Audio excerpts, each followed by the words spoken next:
Usa ka tingog, usa ka katawhan.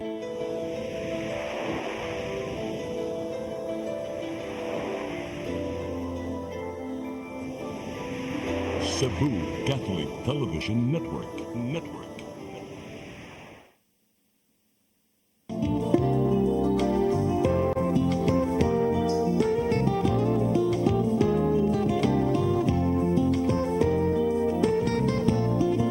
Ngayong gabi natong tanan, welcome sa atong programang Partners in Law. Ug karong gabi atong kauban ang atong higala, no, usapod ka abogada ug connected karon siya sa Oceana International. Ato i-welcome si Attorney Maria Nica Oquias. Attorney Nica, maayong gabi. Maayong gabi, of course, Attorney John, og sa atong mga suking tigpaminaw. Happy to be back as another round of guesting session din sa Partners in Law, and I'm very happy nga gihatagan na pod mi og laing oportunidad sa Philippine Research Center in partnership sa CELIA to have this platform and share og unsa among mga advokasya sa Oceana. Yes, so sa atong mga watchers karon gabi una ni, siguro maghatag tag short introduction about Oceana, unya unsa ang atong mga ginabuhat aron ato ang matag sa tagsa aron makasabot pod ang atong mga viewers sa mga gipangbuhat nato sa Oceana. So for our viewers, ang Oceana di ay isa kami ka non-government organization pero international ang among scope. Naami different offices in 10 countries, so including sa Philippines. Sa Southeast Asia, ang only office namo is in the Philippines. And ang Oceana, ang thrust gid sa among organization na is pushing for ocean-based conservation. So we focus on policies gyud, pushing for policies nga maka-help og achieve sa atong goal of restoring the abundance of our ocean, ocean conservation yun. So ang mga kampanya namo, if makita ninyo, we have 5 campaigns karon. Unya kanig yun, these are strategies na nakita namo importante para ma-achieve ang atong overall goal. So as of now, nanay mga 300 plus victories ang Oceana all over the world. So this contributes to protecting yun atong ocean habitats. You mentioned, Nick, ang pinaka one of the thrust gid sa Oceana is ocean conservation. So pag pasabot na itong ocean conservation para sa ato ang mga viewers karong gabi una, how can we, if pwede na to ma-expand unsay pasabot na to conserve the ocean, o ngano man nga naka-focus man ta dira unsa may importansya na? So importante kaayo ang ocean, especially ocean conservation, especially sa mga Pilipino, because daghan kaayo sa tuwa rely ug unsa man atong nakuha sa dagat. So kaning mga advokasya namo, specifically ang pag-protect sa atong municipal waters, kaning anti IUU or illegal unreported unregulated fishing, usa na naapod mi kampanya to fight the plastics kay bawman ta ang issue sa plastic Doon sa dagat. Unsa ang nahitabo sa yuta adto ra gihapon na sa dagat niya. I'm sure sa atong mga televiewers dili na gid na, no need further explanation nganong kailangan i-address ang plastic issue. Okay. And another one, ang pag-establish og mga marine protected areas. So for us, ang among gipush kani mga nationally protected areas under ENIPAS. So duha ka habitat campaign aside sa establishing NPAs, naapoy restoring mangroves. So ang coral habitats o ang mangrove habitats mo na ang among gipush nga maprotektaan yun. Mangroves kay bawman ta kay kuy ana na nursery ground sa mga isda, and then once nangitlog na sa mangroves adto pa dong sa coral ecosystem. So ang importante gyud na protektaan ang kaning coral. So mao nang nami campaign gyud to establish marine protected areas to protect the coral ecosystems, the seagrass around the area. And then we also have a new campaign kaning fish in nutrition system. It's a relatively new campaign, but Fish in nutrition system. nutrition system. Yes. So if pwede nimo ma-expound on sa ni siya ba? So as of now, this is a bago ra gyud siya na campaign, no. So murag testing the waters pa. So we focus on one island in Samar, in Daram. So in Daram namang mga dako taas ang post-harvest loss. So, naay mga sardines, mga isda nga ilabay na lang. Oh, nga naman. Because walay market, walay adequate storage facilities. Oh, really? So, ang mga isda na ilabay lang yun ang kanang wala na contain og tarong. Oh. So kana murag ang gipush po namo nganha is establish post-harvest facilities, mga ice plants para ma-address ang kaning post-harvest loss. So it's a relatively new campaign. So nganha nakuan yun na address ang how fish would contribute to Nutrition. health, to nutrition sa area. Okay. So hopefully we can share more About this campaign, no? Maybe ma-invite na to ang campaign lead About for ani. the campaign Yeah, to talk sige. more about that. So, nindot ni kay daghan kayo tag mga nakatunan no ang handful of information gid to ang atong na-share karon, pero ato di siyang usa-usahon mga viewers nato para atong mas masabtan. So ang atong buak-buakon ang mga campaign and atong ipamangutana ni Attorney Nika ang specific kay nga mga campaign. So naka-mention si Attorney Nika about mga specific campaigns. So ni ako lang siyang ibuak-buak, usahon ako so magsugod ta aning campaign nato kaning mangroves, Attorney Nika. So mangroves, bakhawan, or unsay tawag nato sa atong pagatpat, or unsay tawag nato sa atong specific language, ato ning i-discuss kay kailangan gihapon ta daghan kay most of the people kasagaran na ikita nimo bakhawan or pagatpat, mura magud siya eyesore, murag nuisance kay naa siya diha dapat unta wala siya kay kuan na kanang white sand siya tuod pero daghan kayo pagatpat. So ang atong mga viewers makaunahon na aning mura magbati tan-awon kung naaning mga mangroves, pero kini ato ipangutana karon unsa man inyong specific campaign about mangroves unya ngano man nga naa man ta aning campaign sa mangroves. So ang campaign gyud sa Oceana is restoring yun the mangrove habitat sa Pilipinas. Specifically, ang gipush na mo karon kay sa ako pang giingon, we're policy-based man yun main organization. So we're pushing for the approval kaning Integrated Coastal Management Act / the National Coastal Greenbelt Act. So ang gibuhat before last year na-approve man siya sa House of Representatives. So ang ilang gibuhat separate bills ning ICM o Coastal Greenbelt but ilang gi-integrate. And karon ang push na pud namo ang thrust is for the Senate or senators to approve their version of the bill. So we are pushing for the bill because we wanted na ug unsa man ang mga steps moving forward, there's a legal basis. So ang kaning pag-restore sa mangroves naamang gud ni siya sa National Coastal Greenbelt Act. So mao siya ang mandate, ang establish of coastal greenbelt zones. So if di ninyo ma-imagine, the coastal greenbelt zone would extend 100 meters from the land seaward. So 100 meters of mangrove greenbelt. So puro gyud na mangrove nga.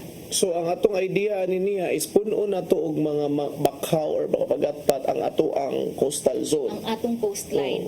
So unsa may importansya niya Attorney Nika ngano man para sa ato ang mga viewers? really good question. Nganong i-push man gyud nato 100 meters? It's because kay kani manggong coastal area nato, of course, ang storm surges, naaman yun nga mahitabo. Ang coastal erosion, naaman yun nga mahitabo. If we have that 100-meter buffer zone, so the communities living inside will be protected. Storm surges, flooding, ang coastal erosion would be addressed. 100 meters, according to scientists, is the most ideal to reduce storm surges up to 60%. So, reduction up to 60% if you just have that 100-meter green belt. Nga green belt, pero kani unsaon man ni, okay, of course kasabot nga you're pushing for policy, you're pushing at mahimo ni siyang balaod, pero unsa may take nimo ani on implementation side? For example, sa actual na gyud, unsa may angay buhaton para ma-achieve na siya, matanom ba ni, unsa may paagi ani? So, kay ba naman tano mangrove planting, nasabtan man gina sa tanan pagtanom og mangroves.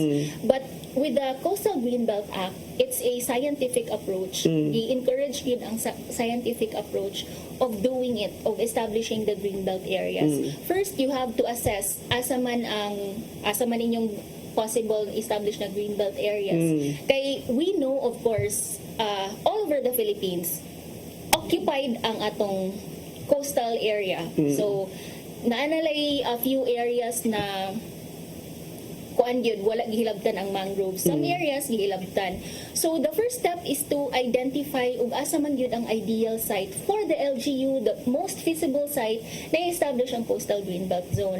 Kay if dili scientific ang approach, mag-declare lang ka, magpataka. Later on, if the project or the dili ma-achieve ang goal pag-establish og greenbelt. Question, Attorney Nika, you mentioned nga national ang scope, ani, no? Yes. Unya, now, ni-mention ka about LGU. Ako lang pangutana, ani, is kanang on the barangay level, no, like on the barangay level, kaya naamanggoy, without involving necessarily the munisipyo ba? Kanda barangay do something. Kaya at I'm sure na maguto yung mga viewers karon nga mga barangay captains, siga na bitaw niya, they too are enforcers of the law. Yes. So ang akong pangutana ni mga attorney, gani pong sa ato ang mga viewers karon nga nagtan-aw ba nga, for example, not necessarily nga makahandle ka og local jud nga munisipyo, but sa barangay level ka, pero kani kay bawo biya nga ang barangay mo atong first line of defense, no? Mabitaw ng smallest unit of our kanang society, no? Aside sa family, kadi siya sa atong political society ba. So in enforcing this, and tanaw lang ko sa level ani, sa imong sa pag-create ba nato ani nga balaod, did we consider the independence of the barangay nga they too can implement it on their own? Well, ideally, dapat the LGU, municipal, barangay level should work together sa pag-establish, because ang kanimagong coastal greenbelt, establishing a coastal greenbelt zone, it has to be incorporated in the broader plan of the LGU. So, ideally, of course, unta the municipal, the barangay level, barangay LGUs should work together because kailangan siya planuhan. Because there are, of course, na mga plano ang municipal level. So, of course, consultation. Ideally, dapat consulted ang barangay level. So, whatever projects plan sa LGU, and then, kung na may plano ang barangay na mag-establish po Coastal greenbelt. dapat naka-incorporate na sa plan sa municipal para maiwasan nato ang conflict, because of course when you plan to establish your own coastal greenbelt zone, it would really conflict if na other projects, development projects, for example, ang LGU in the area where you plan to establish your coastal greenbelt zone. But but in the event of a conflict, for example, can the barangay decide on the matter? Like for example, sila lang or kanang like ideally yes, yung atong gyud ako nagtan-aw magud ko sa small scales. Kaya on the part po sa PJC, we're nakita nato nga kanang while it's good nga na national campaigns, no, nindot gyud ni siya, but if for small organizations like us, dito mi sa mga barangay, local government units, and it is effective, no, to our end. For example, katong barangay help desk, so katong naghimo ta on environmental help desk for on the barangay level. So ako lang gitan-aw ang implementation nga side na nga ni Atty. Nika ba, because if barangays work together, daghan sad gyud, no? So more of coming, ang imong perspective is on the national scope, I understand nga, no, but ang ako on the perspective of local and more going down to the barangay level, is that something that can be done? Yes, I believe, I truly believe na it's something that can be done.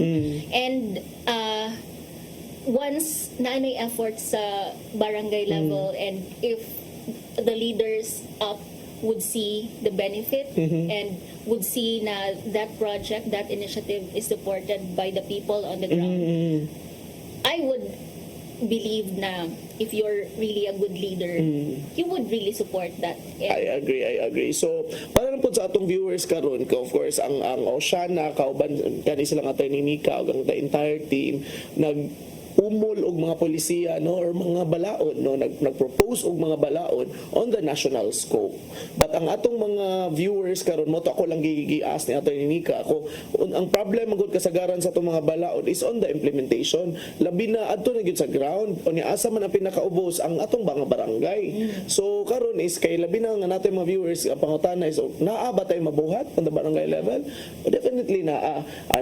Mo to gi-discuss ni Atty. Nika. Labi na pod mo na nindot pod nga ipa-aware pod nato ani ang atong mga barangay officials. Yes. Especially without even waiting for these national Yeah. laws, nga pag-aware lang ta about the protection of the mangroves nga mahatag sa mga tao ug sa ato ang kalikupan katong mga flooding or any other matters.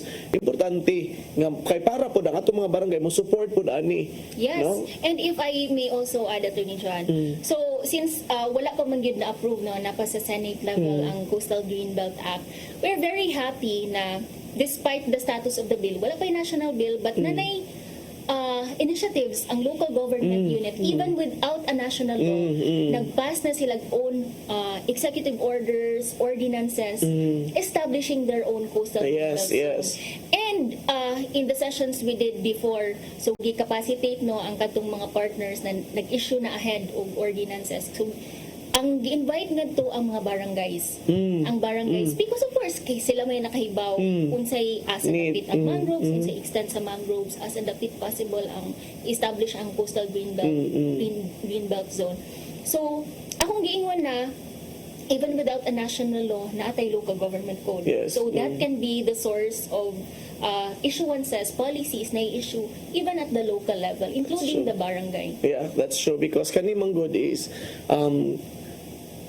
kailangan yun ni effort sa tanan, no? Kailangan nig effort sa tanan kay kani scientific approach manggod ni ang gitan-aw nato diri. Naa jud ni basis baka tong gi-mention ni Atty. Nika nga 100 meters nga ano man ni ingon ana nga kailangan man ni nga 100 meters gyud kay naa pod ni studies nga nagprobar nga kung mao ni nga area o nganong importante ang atong mga greenbelt zones nga makadepende magdepende ra pod ni kay para mao pod ni ang proteher or moprotektar sa atong mga katawhan. No? So naakay ikuan before we go on to the next topic, no, naakay message sa atong mga viewers, especially daghan atong viewers in the Visayas and Mindanao on the Greenbelt Zone, no, unsay atong mabuhat, unsay nganong importante ni para mas motuhop nila before we proceed to the next agenda nato karong kaning session. Yes, kami karon nangayo gyud mig tabang no sa atong mga televiewers or all the Filipinos out there to help us push for the approval of the National Coastal Greenbelt Act. Ang kanina balaod gi-introduce pa way back 2014 by Dr. Jurgen Primavera and by Dr. Jurgen Primavera with her help because siya ang atong gi-consider na mangrove expert yun and siya pud ang nag-provide og scientific explanation basis why ingon ani ang atong balaod. So among panawagan sa ato ang televiewers, please help us push for the bill. If you go to Oceana website, we have a petition. So click lang na ninyo, sign up, and there's a template letter that if ma-fill up na ninyo tanan, that letter will be sent directly to the emails of our dear senators. So dako kay na siyang tabang, and if ako lang pong ma-share kani magong Restore Mangroves campaign namo, kinigyud ang naay direct relation to fighting climate change.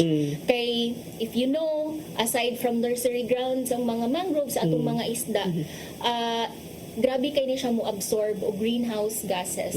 So ang kanang root, from the roots, the stem, the leaves og soil, naangan ha gi-store ang greenhouse gases. And if ma-disturb na siya, ang tendency ma-release back ang gases to the atmosphere.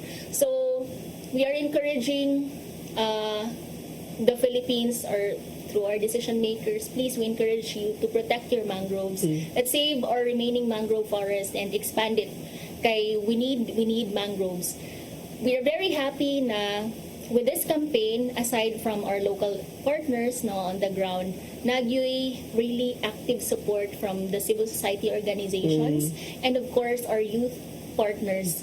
So, mga youth partners na focus yun on advocating for the protection of our mangroves. And if I may plug lang, we are having the first national Youth Mangrove Summit on March 24 to 25. So, very limited lang ang slots.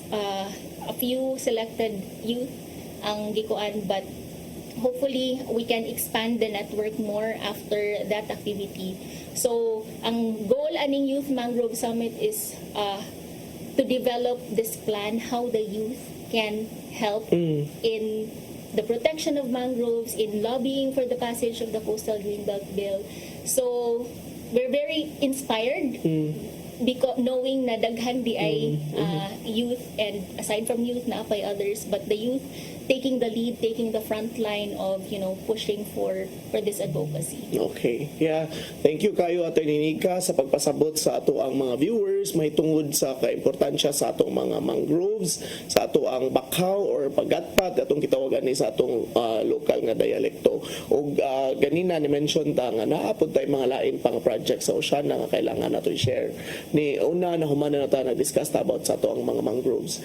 Karon magisgot na pud ta about sa anang gitawag nitong MPAs or Marine Protected Areas. Unsa man day ni, unsa may pamaagian ni, kano sa man ni nagsugod, ug ngano man nga importante nga mag-set up ani.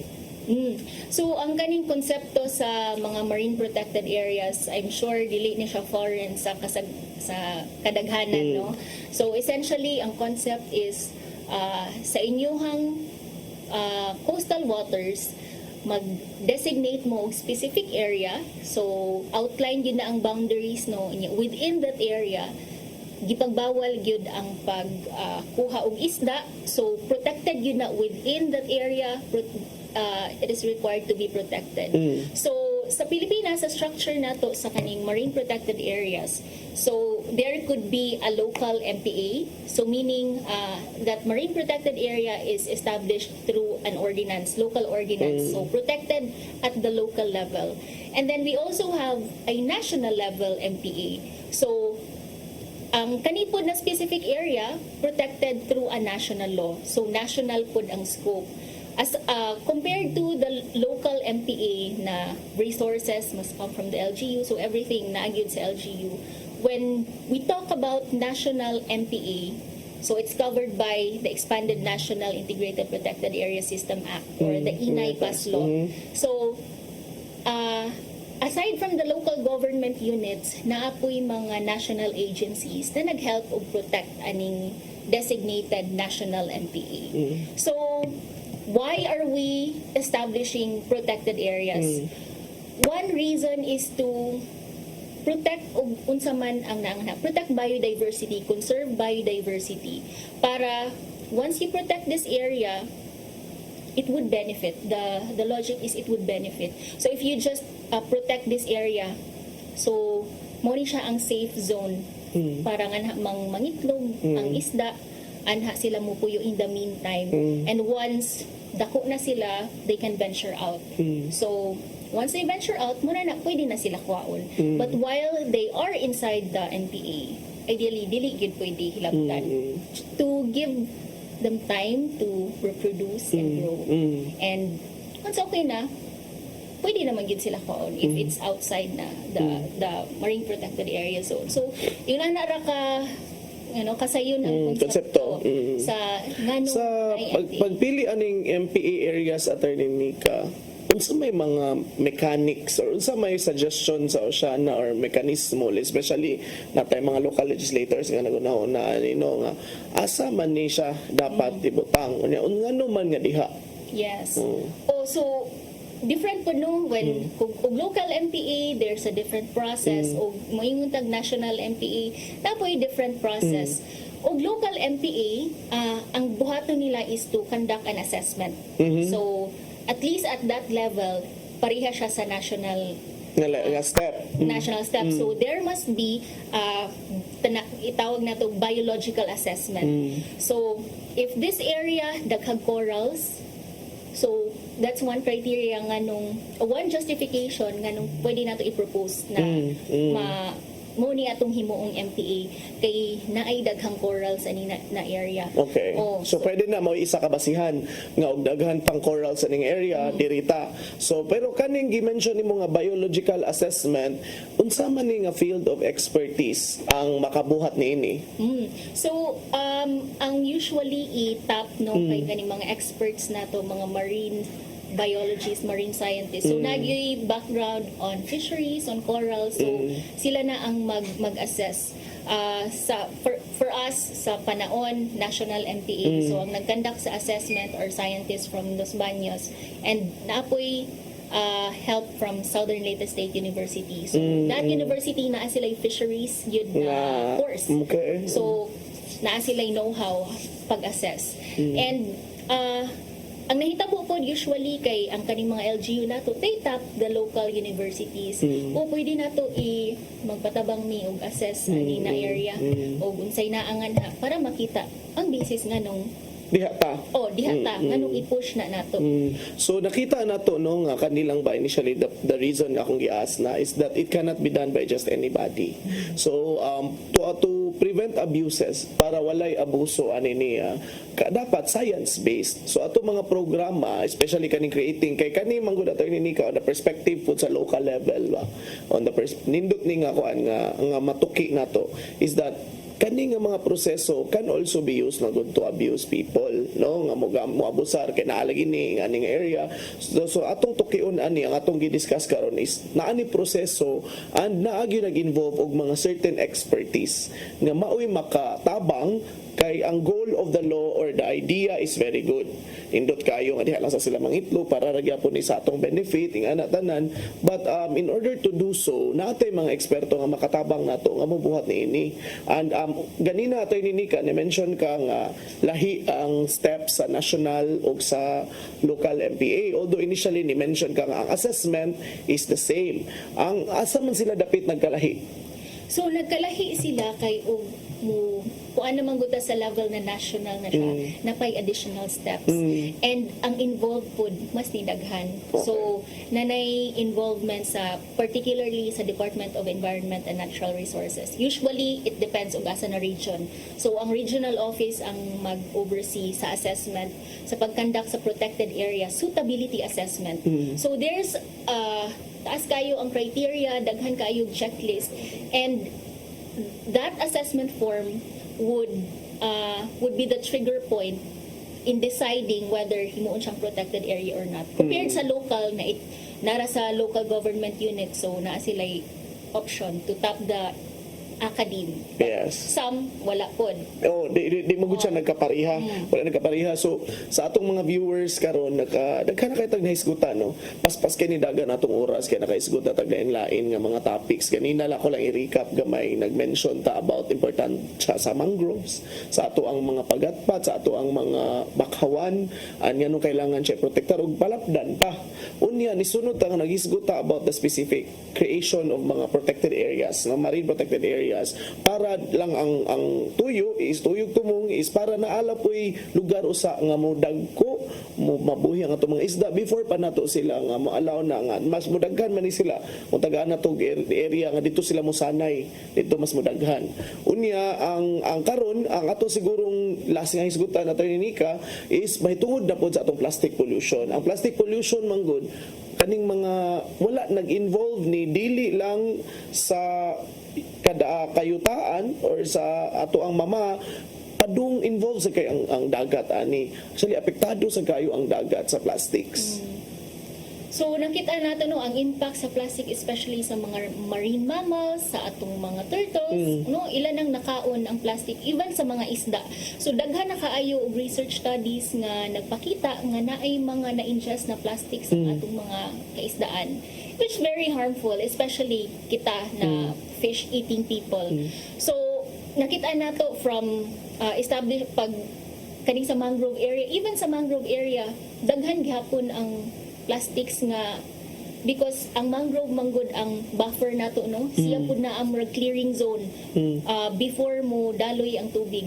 So ang kaning mga basura gitabunan niya ang roots sa atong mangroves and if you know ang roots sa mangroves nga mo na ilang breathing mechanism. So if imong tabunan mamatay gyud sila later on. So ang issue sa plastic, kinahanglan gyud siya i-address, but in the Philippines, ang ako lang ma-share na it's really challenging, or dili lang sa Pilipinas, even Globally. global siguro, no, ang addressing the plastic issue is really hard. Kay daghan kayo opposition, and the problem is really extensive, na murag ang approach pud nimo dapat extensive pud, systematic overhauling the system, if I may say that.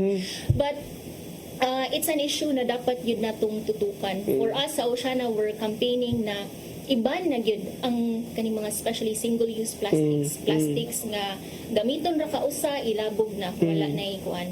So banning the single-use plastics is really an issue na dapat tutukan yun sa atong government. Unya, asa naman ta karon ang nga part sa level sa aning sa plastics nato nga campaign? So as of now, we have a pending case, so I can't, I can't talk about that, but na ay ongoing case na ang push is to mandate the local to mandate the government to really phase out single-use plastics. But while the case is pending, napoy other initiatives, no. And if I may share, karon ang initiatives is for the protected areas, connecting the concept of protected areas sa Plastics. sudlan og plastics lens, no. So kaning mga protected areas, hopefully they will issue a resolution or policy na mag-prohibit paggamit og mga single-use plastics within the protected area zone. So once you enter the protected area zone, bawal paggamit sa single-use plastics. So with the protected area system na established na sa Pilipinas, so hopefully Katong nga murag sila lang sa ang ma-protect. at Okay. least at this level, and nanay mga na-issue na policies in some PAs, and we hope na ma-replicate na siya na initiatives to all PAs if possible, to all PAs all over the country, na once you enter the protected area zone, bawal yun ang plastics. Diba? It's very nice. Kay wa pa man siya nabawal in kuan, kato na lang dito sa kanisa sa protected area. Kung if we cannot save everything, ari lang sa tasa, asa ito pwede mabuhatan. No?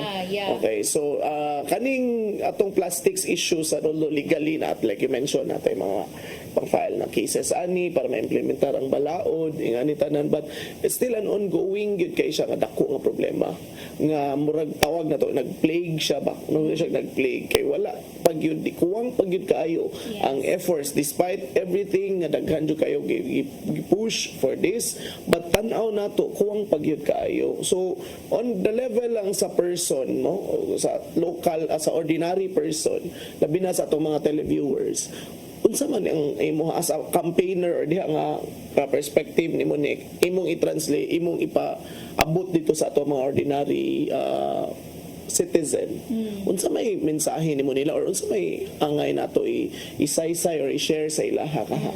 So ako, ang kanimagong plastic issue, it has something to do with, dapat naging behavioral change. So even at the individual level, we can really do something. Even pag adto nimo sa supermarket, mag-grocery ka, instead of ang mga sales lady or kanang mag-wrap sa imong gipalit, isod sa plastic, bring your own tote bag or any storage na dili plastic. So even at that level, daghan kay tag mabuhat mo, and dako kayo siyang impact. And even mag-start lang ta sa atong self, and much more if you yourself is a decision maker, di ba? You can really do so much. You have so much power, influence, na if naalang kay, if you also believe, in the concept or in the idea nga dapat yun i-phase out, or we have to reduce plastic use. Daghan yun ka mabuhat, and we have a lot of champions, local champions, no, mga mayors, legislators na nituupod aning advocacy, and they're also doing their share, Especially on plastics, no? especially on addressing the plastic issue. Okay, so ato nang na-discuss ang mga mangroves, na-discuss po ta about MPAs, na-discuss po ta about sa plastics. Can you also share to us any other projects pa or kanang campaign sa Oceana nga pwede po nato i-share diri sa atong televiewers? Well, siguro I would take this opportunity to call for support sa atong mga local government units because naatay, of course, there's a certain decision issued by the Supreme Court na gi-challenge gid na change gid ang landscape how we protect municipal waters and dako kayo siya impact especially sa atong local fisher folk. So I hope nabasa ninyo ang mga nahitabo, daghan kayong mga news outlets talking about the issue of the municipal waters. So I hope nabasa po ninyo, you were inspired how everyone really joined hands in convincing the court to reconsider the decision. And a lot of provinces, alliances, local government units in their individual capacity na nag-file gyud og nag-file og petition praying for the Supreme Court to reconsider the decision because dako kayo siya og impact LGU much more to the fisher folk. So I hope kung daman tay mga televiewers from the local government unit, I encourage you to read about the issue and take action take action. We need more allies, support for this issue because it's an issue that would really change the landscape, how we protect our own coastal area, how we enforce laws, and most especially sa biodiversity, fisheries management na concept, it would really have an impact. So I can talk more because of course naapay pending case ang Oceana. So we encourage you to really support us. Okay. So daghan kayong salamat sa imong oras sa Nika by joining us this evening no sa kaning ato ang programang Partners in Law para pod mahibaw-an sa ato ang mga viewers at makita nila unsa ang atong mga ipangbuhat sa Oceana sa pagkakaroon ug unsa pod ang ilang pwede mabuhat sa ilahang level. So diri na lang kutob ang ato ang programang Partners in Law, specifically ang atong guest karon si Attorney Nika Oquias sa Oceana Philippines. Kini gyapon ang inyong host, Attorney John Mingito sa Philippine Earth Justice Center. Maayong gabi natong tanan.